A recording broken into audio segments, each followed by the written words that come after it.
নমস্কার বন্ধুরা, কেমন আছেন সবাই? শুভ দুপুর। চলুন আজকে দুপুরে কি কি রান্না হয়েছে তা আপনাদের সঙ্গে একটু শেয়ার করি। এই যে এখানে রয়েছে ভাত, আর এই কৌটোতে রয়েছে বড়ি ভাজা। দেখাচ্ছি, হ্যাঁ, মেদিনীপুরের গয়না বড়ির ভাজা। করছে না, একটু দাঁড়ান।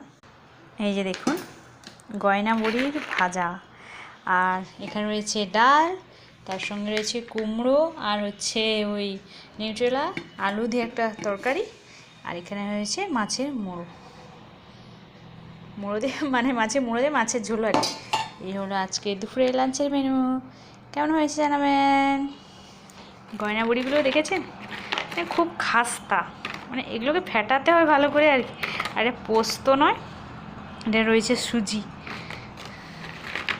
তিল দিয়েও করে, তারপর পোস্ত দিয়ে তো হয়, তো অনেক করা হয় বলে এই জন্য পোস্তর প্রয়োজন মানে